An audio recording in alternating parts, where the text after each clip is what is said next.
이번 주에도 인사청문회 전국 이어집니다. 수요일에는 강경화, 김동연, 김희수 후보자의 청문회가 예정돼 있습니다. 김상조 공정거래위원장 청문 보고서 채택을 두고 여야의 기싸움이 치열한 가운데 줄줄이 이어지는 청문회가 어떻게 진행될지 주목됩니다. 최창렬 용인대 교수, 장성호 건국대 교수 모시고 자세한 전국 소식 알아보겠습니다. 안녕하십니까? 안녕하세요. 네, 안녕하세요. 자, 지금 가장 궁금한 게 이미 이제 청문회는 끝났지 않습니까? 그 김상조 공정거래위원장 채택이 될 거냐 말 거냐. 이번 주 수요일에 결론이 나죠. 어떻게 지금 판단해야 될까요? 자유한국당은 지금 이제 아주 부정적 기류예요. 절대 예. 청문 보고서 채택할 수 없다라는 입장이고, 국민의당은 조금 이제 그 기류가 조금 바뀌는 것 같은데 내부에서 약간 좀 입장이 다른 것을 보이고 있고, 네. 바른정당도 좀 부정적인 입장이에요. 그런데 지난번에 김상조 후보자가 청문회 때 그 의혹에 대해서 여러 해명을 내놨잖아요. 네. 대체로 좀 해명이 좀 된 걸로 느껴져요. 전반적인 분위기는. 네. 근데 이제 특히 자유한국당 의원들이 계속 의혹을 제기했었습니다만, 네. 결정적으로 언론에서 제기된 거 이외에 어떤 그러한 것들을 한 방울 터뜨리지 못했어요. 네. 그래서 결국은 좀 청문 보고서가 지금은 부정적이긴 합니다만 채택되는 쪽으로 저는 가닥을 잡지 않을까 이렇게 보였는데, 저는 개인적으로 네. 네. 몇 가지 그 위장전입 문제도 그랬고, 또 그 아파트 그 위장전입 그 구리시하고 대치동 아파트, 네. 그리고 또 부인의 또 암 투영 얘기도 있었고요. 또 아들의 그 특혜 보직이라는 것도 사실 무근이었다라는 얘기를 했고 해서 전체적으로 볼 때는 이제 밝혀진 부분이 있고, 또 이제 다운 계약서 작성 이런 부분들도 본인이 또 송구스럽다고 사과를 했거든요. 네. 그래서 상당히 이제 공정거래위원장 후보는 어느 후보자도 마찬가지긴 합니다만, 보다 높은 이제 도덕성이 요구되는 건 사실인데, 네. 그럼에도 불구하고 공정거래위원장으로서의 흠결은 없는 거 아니냐, 없다라기보다는 수행하는데 무리가 없지 않냐라는 기류가 좀 형성될 가능성이 높다. 특히 청와대 이제 그렇게 판단을 내리고 있어요. 그렇죠. 오늘 청와대는 그렇게 이미 판단을 해서 그래서 공개를 했죠. 예. 이제 인사청문 보고서 채택 여부와 관계없이 대통령이 임명할 수 있는 자리거든요. 이거는 네. 임명 동의안 채택이 처리가 아니기 때문에. 국무총리하고는 다르죠. 예. 국무총리 등 이제 대법원장 이런 분들은 이제 임명 네. 동의를 받아야 되는 것이고, 따라서 결국은 이제 청문 보고서가 전 채택되는 쪽으로 갈 공산이 크다고 봅니다. 예. 네. 그렇지만 야3당의 여러 의혹에 대한 이 김상조 후보자 해명이 좀 부족하다면서 부적격 의견을 지금 보이고 있는데요. 어떻습니까? 마지막까지 야3당이 단일화된 목소리를 낼까요? 어떻습니까? 야3당도 야3당 나름대로 각각의 셈법이 다르다고 봅니다. 네. 한국당과 국민의당, 바른정당 각각의 셈법이 다르기 때문에 네. 한국당은 강하게 거부할 가능성이 상당히 크다. 이것이 지금 문재인 대통령의 이제 문제인데, 여러 가지 생각하는 것이 상당히 생각이 많아지는 것이 제1야당이 이거에 대해서 거부하고 있다는 것 아니겠습니까? 네. 이것은 앞으로 협치가 인사청문회를 가지고 협치를 하는 것은 아닙니다. 인사청문회는 그야말로 대통령이 임명하면 되는 것 아니겠습니까? 네. 다만 한국당이 여기에서 이것을 강하게 반대하고 이런 것들은 두 가지죠. 하나는 문재인 대통령이 그 5대 비리자는 동지에 등용하지 않겠다 이런 거하고 적폐청산 이 두 가지 아니겠습니까? 네. 특히 공정거래위원장은 재벌개혁을 통해서 일자리를 만드는 그런 아주 중차대한 그런 임무를 하기 때문에 이런 것이 있는데, 결국은 한국당은 이것에 대해서 선명성 있게 반대를 하고, 네. 그리고 그러면 대통령이 이것을 혹시 임명을 한다면 나중에 개혁입법 과정에서 선진화법이 적용될 때 한국당이 제1야당으로서 큰 여기에 대해서 역할을 해서 개혁입법을 저지하겠다. 이런 어떤 속셈이 있는 겁니다. 그렇기 네. 때문에 지난번에 이낙연 총리 투표할 때도 극렬하게 과거의 야당처럼 반대하지 않지 않았습니까? 네. 과연 밖에서 조용히 서서, 물론 뭐 피켓 시위는 했지만 네. 밖에 서서 방해는 하지 않고 들어가서 표결 불참을 통해서 이낙연 총리를 인준하는 그런 결과를 가져온 것은 또 다른 전략적인 어떤 그런 속셈이 있다고 봅니다. 네. 그 말씀하셨지만 좀 궁금한 게요. 그 이른바 그러니까 청문 보고서를 채택할 때 채택 자체를 안 하는 것과 참여하는데 반대하는 경우가 있지 않습니까? 이렇게 될 경우 이게 그 청와대로 넘어왔을 때, 정부로 넘어왔을 때 어떻게 달라지는 건가요? 채택을 하면 이제 부적격을 할 수가 있고, 그러니까 만약 또 부적격을 했을 경우에 부적격과 적격을 같이 병기할 수 있어요. 채택을 네. 하면서 부적격 예. 의견과 이제 적격 의견을 같이 병렬적으로 나열할 수가 있고, 아예 이제 네. 인사청문 보고서가 채택이 안 될 경우, 그러니까 그 정부 회의 자체가 넘어가지 뭐 않고 열리지 못한다거나 그러니까 예. 채택이 안 된 거예요. 그러니까 네. 어떤 여야 간에 어쨌든 뭐 합의가 안 됐건 무엇이 됐건 간에 아니면 다른 국회 일정 때문이었건 보고서 채택이 안 되면 다시 정부에서는 대통령은 국회에다가 열흘 이내 적정한 시간을 정해서 그때까지 송부해 주시오라고 얘기를 다시 합니다. 아 다시 네. 요청할 근데 수 있고. 그때까지 다시 청문 보고서가 안 오면 그냥 그때는 대통령이 임명해도 되는 것이고 네. 아니면 대통령이 철회할 수도 있는 것이고 그러니까 이 부분은 항상 논란이 됐던 게 국회 인사청문회에서 부적격이 됐으면 대통령이 이것을 존중해야 되는 건데 임명을 그대로 강행해도 된다면 청문회가 무슨 의미가 있느냐라는 논란이 있었고 네. 이 부분을 이제 개정하는 법안이 제출된 적이 있는데 네. 하나지 말씀드릴 게 우리 헌법에 의하면요.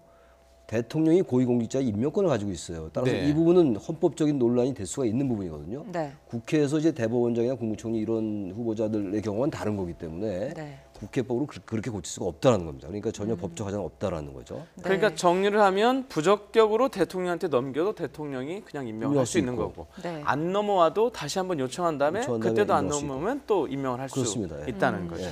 근데 대통령 입장에서 부적격으로 네. 넘으면 임명할 수 없을 겁니다. 그렇기 때문에 여기에서 국민의당의 위치가 상당히 중요하고 상당히 애매모호하고 이 밀월 관계가 과연 어디까지 갈 것인가. 이 네. 밀월 관계는 지방선거 전까지 갈 수가 있다고 봅니다. 그러나 국민의당 그렇지 않은 질문 드리려고 그랬습니다. 네네. 예. 그래서 예.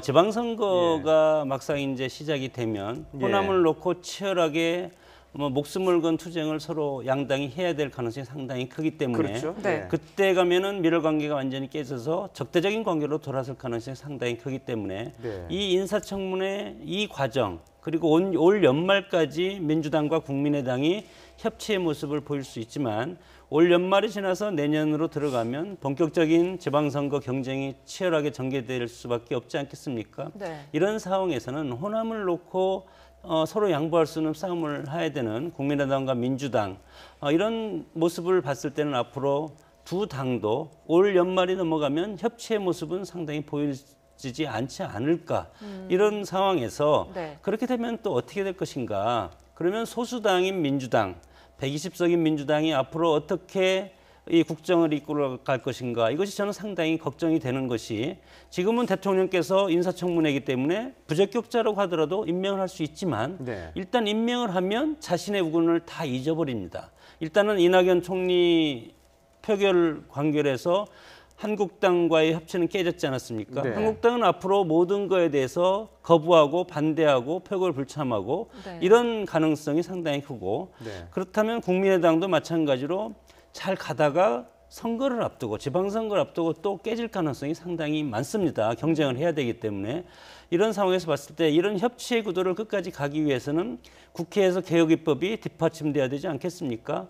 그렇기 때문에 문재인 대통령 입장에서는 제1야당인 한국당을 끌어안는 그런 모습을 저는 보여줘야 되는데 이 네. 인사청문회 과정에서 그래 대통령이 임명할 수 있는 권한이 있으면 청문회를 통과하지 않아도 임명하면 된다. 이러면 나중에 의회에서 협치를 저버리는 그런 결과를 가져온다고 봅니다. 이런 거는 생각할 수 있을 것 같아요. 만약에 부적격으로 채택됐는데 네. 대통령이 임명할 수 있잖아요. 네. 그러한 이제 그 절차가 진행되면은 네. 지금 우리 장 교수가 얘기한 것처럼 네. 그 이후에 여러 가지 어려워지겠죠. 그래서 저는 그렇게 가지는 않을 것 같고, 근데 지금 이제 김상조 후보자나 이제 강경화 후보자의 경우가 지금 말이 좀 많잖아요, 지금. 네.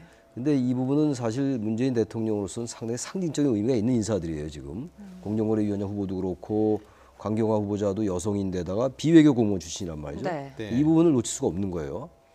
그래서 전 대통령으로서 만약에 부적격 채택이 된다면 저는 부적격이 될지 안 될지 는 부적격보다는 적격으로 될 가능성도 저는 있다고 보긴 합니다만 어쨌든 부적격이 온다면은 네. 강행하지 않고 대통령의 의견을 한 번 더 국회에 전달하는 형식을 통해서 네. 국민들의 이해를 다시 구하는 거죠. 지난번에 한번 얘기는 했어요. 강경화 후보자에 대한 위장력도 얘기했고 5대 원칙, 배제 원칙 얘기하면서도 현실적 제약이 있다라고 이제 그런 입장을 밝혔었는데 문 대통령이 한 번 더 이러한 후보들은 꼭 좀 임명해 주십사라고 부탁을 하게 된다면 국회에다가 자유한국당으로서는 명분이 없을 거예요. 게다가 또 하나 중요한 게요. 네. 인사청문회라는 게 여러 가지 요인 중에서 후보자 요인도 있고 정당 요인도 있어요. 정치 요인도. 근데 정치 요인 중에서 중요한 게 대통령의 지지도예요. 대통령의 지지도가 대단히 높기 때문에 네. 자유한국당이 마냥 이것을 이렇게 지금 물론 여러 가지 흠결이 제기됐었습니다만 흠결을 가지고 무조건 반대만 하는데도 한계가 있을 거예요. 대통령이 지지가 높기 때문에. 지난주에 85%. 85%니까 YS 나왔죠. 전 대통령보다 높은 거예요. 지금 그때 93년도에 하나회 척결하고 금융실명제 도입하고 이럴 때가 83% 2% 이랬단 말이죠. 네. 나중에 비공개로 나온 게 더 높게 나온 건 있습니다만 그래서 지금 어쨌든 역대 대통령에서 가장 높은 지지율이기 때문에 네. 이 정도 흠결 가지고 자유한국당이 끝까지 반대하는 게 약할 수가 있다. 결국 중요한 거는 인사청문회에서 후보자의 흠결이 없는 게 가장 중요하겠습니다만 후보자의 흠결이 좀 있다 하더라도 그런 정치적 요인 때문에 자유한국당이 마냥 반대하기는 어려울 거고 만약 거기다 문재인 대통령이 국회에다 다시 한번 이런 입장을 양해를 구한다면은 명분이 없을 거라는 생각도 들어요. 물론 대통령이 어떻게 할지 모르겠어요. 제 느낌에 그런 생각이 든다는 이제 겁니다. 우리 최 교수님 말씀 이제 여론적 추이를 이제 말씀을 하셨는데 물론 문재인 대통령의 지지율이 84%까지 지금 올라갔어. 역대 최고의 지지율인데 네. 이만큼 국민들은 문재인 대통령한테 적폐청산을 요구하는 겁니다. 이 84%라는 것이 5대 비리에 관련된 자를 임명을 할 수 있다는 그런 것을 국민들이 부여했다고는 보지 않습니까? 그렇죠. 그런 그건 정당성은 예. 아니고 예. 이 84%라는 지지율이라는 것은 앞으로 대통령께서 선거 기간 동안 적폐청산 그리고 나라를 새롭게 만들고 나라다운 나라로 만들기 위해서 열심히 하겠다. 그런 여론적 지지를 지금 국민들이 보여주고 있는 것이기 때문에 대통령의 마음이 상당히 급하고 마음이 엄청 복잡하고 부담이 되는 것도 사실이지 않겠습니까? 그런 상황에서 대통령께서는 전공법으로 돌파하는 것이 가장 중요한데 그러나 전공법으로 돌파하다 보니까 선거 기간 동안 여러 가지 내세웠던 그런 것들과 지금 다시 후퇴되는 그런 모습들이 곳곳에 지금 나타나기 때문에 이런 것들을 대통령이 어떻게 국민들을 솔직하게 설득을 하고 소통을 하는 모습 물론 뭐 국민들과 다양한 모습으로 탈권위적인 모습을 보이고 있지만 근본적으로 5대 적폐 이런 문제도 마찬가지로 국민들한테 직접 설득을 하는 모습이 저는 중요하다고 봅니다.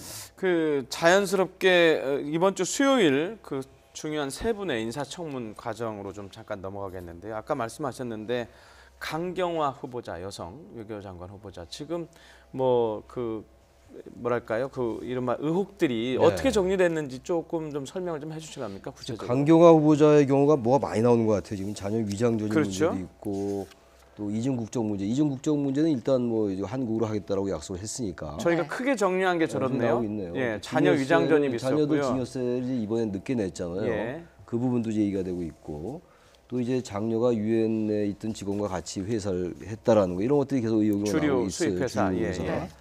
근데 이 부분들을 이제 청문회 때 어떻게 해명하느냐가 굉장히 중요할 것 같아요. 네. 김상조 공정거래위원장 후보도 청문회 들어가기 전보다는 상당히 청문회 들어가고 난 다음에 의혹이 많이 해명되는 분위기였거든요. 네. 그래서 강경화 후보자가 이런 부분들을 얼마나 잘 설득력 있게 얘기하냐 문제예요. 근데 완벽하게 지금 할 수 이미 없잖아요. 상당히 많은 부분이 제기되고 있는 것이기 때문에 네. 특히 여기서 이제 가장 요즘 언론에 많이 보도되는 것 중에 하나가 위장 전입 중에서 그 이화 요고에 전학하기 위해서 그 이화 요고 재단에 알고 있었는데 이걸 모른 척한 게 아니냐라는 이른바 거짓말 해명 논란이 굉장히 제기되고 있어요. 네. 이 부분이 더 이제 청문회 때 굉장히 논란이 될 가능성이 큽니다. 이에 대해서 얼마나 설득력 있게 잘 얘기하느냐가 굉장히 중요한 변수가 되기도 할 것 같습니다. 네. 네.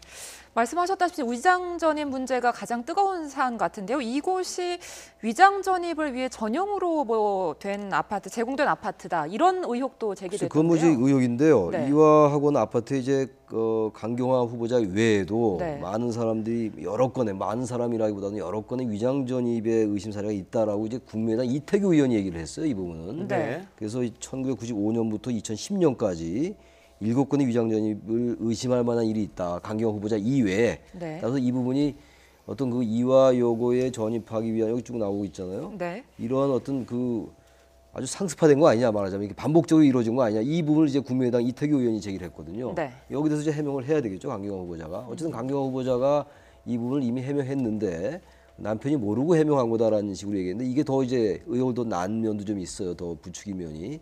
그래서 지금 이 부분에 대해서 좀 알아들 수 있게 특히 국회에서 어느 정도 납득될 수 있는 해명을 내놓느냐가 굉장히 중요할 것 같습니다. 자 교수님 상대적으로 지금 주목을 덜 받고 있는 후보자들이 있어요. 국회의원 출신 네 분. 이분들은 뭐 그냥 뭐 과거의 뭐랄까요 관행이라고 할까요? 뭐 그럼 보면 그냥 통과된다고 봐야 될까요? 제 식구 감싸기입니까? 제 식구 감싸기라고 이렇게 비판도 많이 했는데 네. 청문회를 통과하는 것이 상당히 큰 목적도 있다고 봅니다. 그러나 순수 대통령제에서는 의원이 입각이 안 되는데 우리는 내각제적 요소가 상당 부분 지금 발췌 개헌 때 이승만 대통령 때부터 내각적 요소가 들어와서 그래서 의원들이 장관을 겸직할 수 있고 그리고 장관이 끝나면 다시 지역구로 나갈 수 있는 사실은 어떻게 보면 국민들이 뽑아준 지역구 의원들은 그 지역의 어떤 민원을 해결해야 되는 그런 역할을 해야 되지 않겠습니까? 네. 그렇기 때문에 뭐 역대 정권에도 뭐 두세 명씩은 들어왔는데 이번에 대거 지금 네 분이 들어와지 않습니까? 김부겸 행정자치부 장관 후보자, 네. 김현미 국토부 장관 후보자, 네. 김영춘 해양수산부 장관 내정자, 그리고 도종환 문체부 장관 후보자 이렇게 많은 분들이 들어왔는데 물론 이것은 뭐 책임 정치와 정당 정치 차원에서 문재인 대통령이 대통령이 되고 나서 문재인 정부가 아니고 민주당 정부다. 민주당이 책임 있게 제1당으로서 집권 여당으로서 정당과 같이 끌고 가겠다 이런 이제 책임 정치 차원에서 얘기했는데 어떻게 보면 3선 4선급 의원을 했기 때문에 국정의 안정감은 가져올 수 있다고 봅니다. 그리고 동료를 방금 이제 제 식구 감싸기라고 제가 말씀을 했지만 네.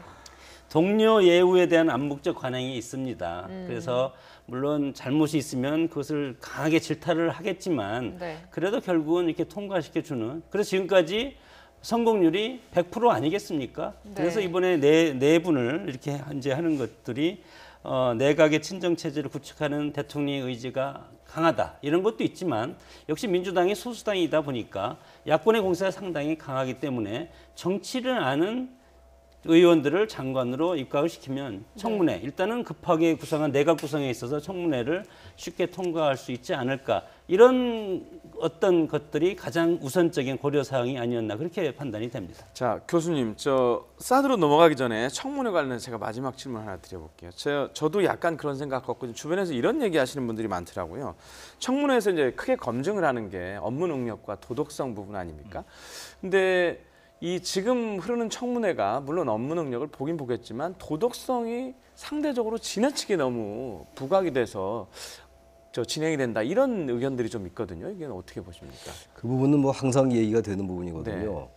도덕성 부분과 이제 자질 역량 부분인데 미국의 경우가 많이 비교하잖아요. 이 지금 인사청문회 제도가 있는 나라가 그렇게 많지가 않아요. 미국, 네. 한국, 필리핀, 영국 이 정도인데 네. 지금 이제 이 도덕성 문제를요. 미리 이제 청와대에서 완전히 청와대나 이 국가 시스템 내에서 완전히 검증이 된 다음에 그런 사생활 부분, 도덕성 부분이 완전히 검증되고 난 다음에 청문회에 말하자면 본선에 올라오는 후보는 그 사적인 도덕성 문제는 말고 정책적인 문제, 네. 그 소신, 리더십 이런 것들을 검증하는 게 맞는 건데 그게 잘 안 되고 있어요. 네. 그러니까 우리 정치 문화에서 아직은 그게 잘 안 되고 있는 것이 미국은 되게 이제 FBI라든지 IRS 국세청, 네. 공직자윤리위원회에서 이 크로스 체크하는데 우리는 잘 그게 안 되고 있는 거거든요. 근데 우리도 그렇게 할 수 있어요. 검찰이나 경찰에서 어느 정도 검증을 한단 말이죠. 네. 네. 근데 이번 정권 같은 경우는 지금 이제 내각을 빨리 안정시켜야 되고 이 촛불 대선에서 시간이 굉장히 쫓겼잖아요. 그래서 뭔가 다시 검증 시스템을 갖출 겁니다. 아마. 근데 항상 지난 정권 때도 얘기됐던 것이 그런 게 왜 안 되느냐. 근데 그중 원인 중에 하나가 대통령이 지명을 하기 때문에 그러한 그 시스템이 설령 있다 하더라도 잘 작동이 안 된 것 같아요. 대통령이 이미 낙점을 한 사람에 대해서 문제를 제기하기 어려운 그런 구조적인 문화 같은 거 이런 부분들도 좀 있는 것 같은데 이번 정권에서는 그런 부분보다는 네. 시간이 별로 없었던 것이 아닌가라는 생각이 들어요. 대선 하자마자 인수위 없이 바로 출범을 했고 그 바로 다음 날 5월 10일 날 이낙연 총리를 내정했던 거였잖아요. 네. 장관 후보자는 그 이후였습니다. 막 그런 문제들 때문에 그런 건데 아무튼 중요한 거는 사적인 부분은 미리 좀 검증이 충분히 돼서 그런 여러 가지 도덕적 흠결이 있는 부분은 아예 청문회 본선에 오르지 않게끔 그 시스템을 정비할 필요는 반드시 있습니다. 여러 번 제기됐던 문제이기도 합니다. 그 부분은. 네. 네.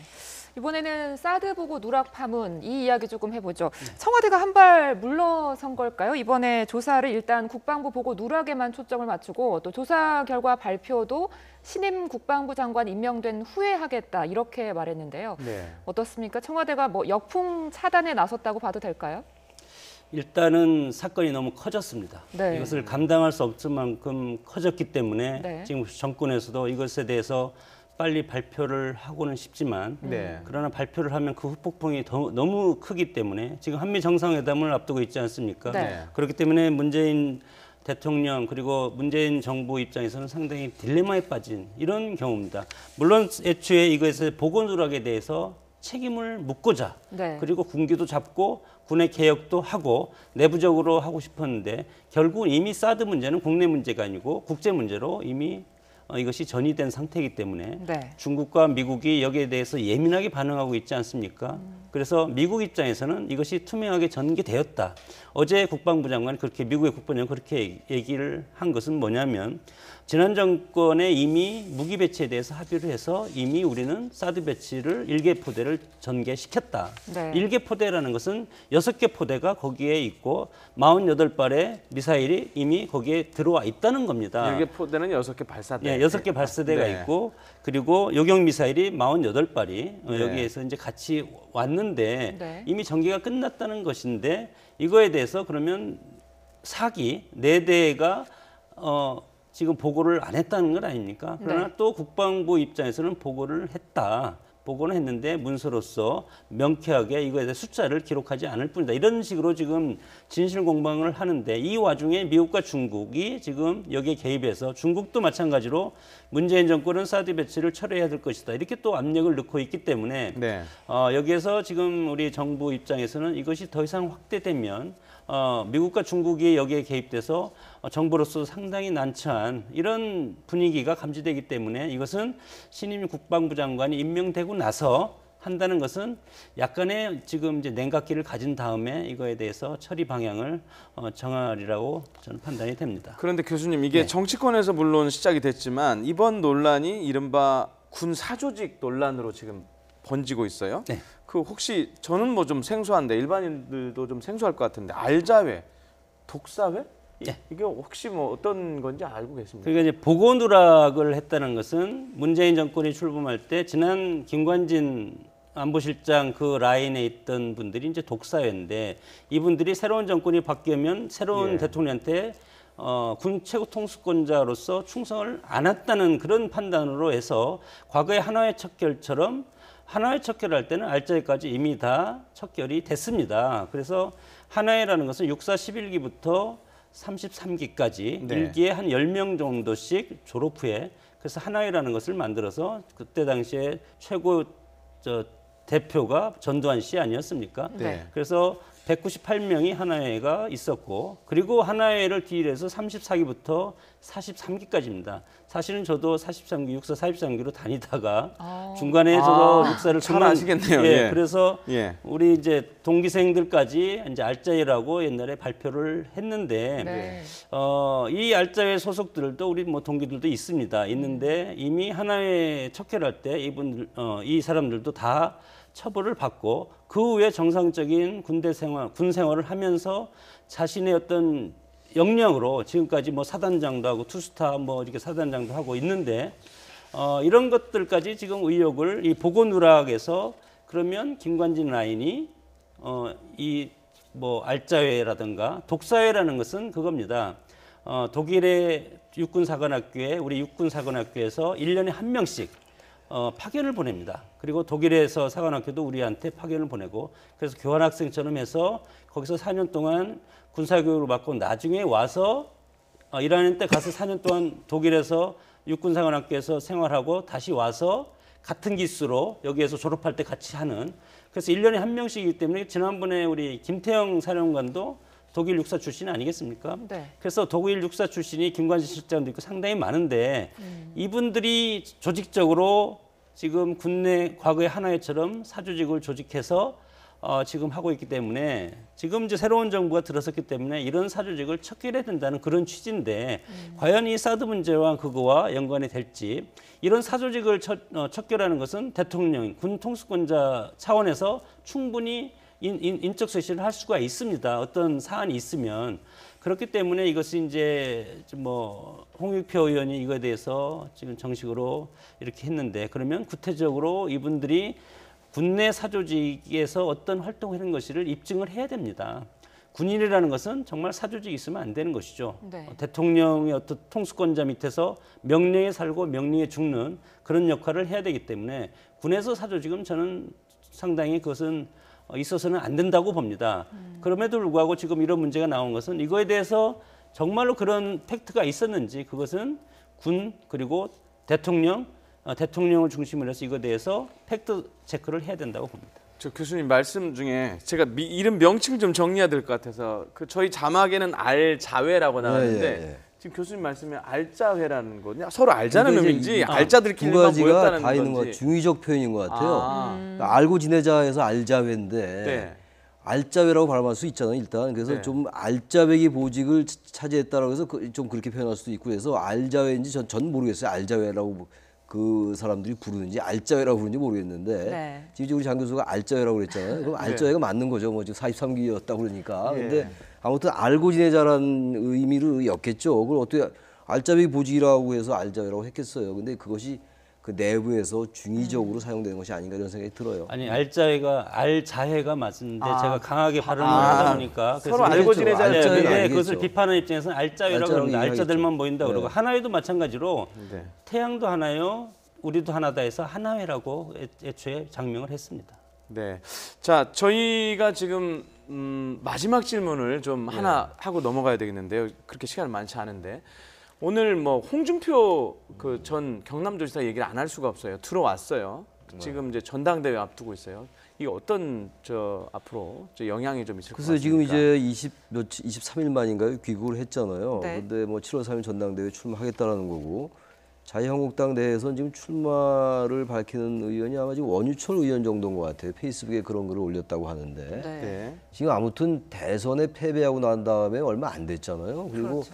당내 여러 가지 지금 지난 대선에 대한 반성이라든지 특히 이제 박근혜 전 대통령의 국정농단에 관해서 당시 집권당으로서의 어떤 여러 가지 성찰 이런 것들은 아직 보이지 않고 있잖아요. 근데 국민들 앞에 일단 무조건 전당대회 출마하겠다 이런 모습으로 비치는 건요. 저는 바람직하지 않다고 봐요. 일단 정당으로서 제1야당임을 주장하고 있고 제1야당이고 그렇다면 일단 국민들 앞에 그러한 대선의 패배에 대한 반성. 지금 국민의당도 뭐 대선평가위원회를 가동하고 시작하려고 그러잖아요. 그런 게 선행되고 전제된 다음에 그런 다음에 당권을 논하는 것이 국민들에게 합당한 도리 아닌가, 국민들에게 다가가는 합당한 도리 아닌가 이런 생각을 합니다. 네. 네, 청문회를 비롯한 사드 문제까지 오늘 전국 상황 여기까지 짚어보겠습니다. 최창렬 용인대 교수, 장성호 건국대 교수 함께했습니다. 고맙습니다. 고맙습니다.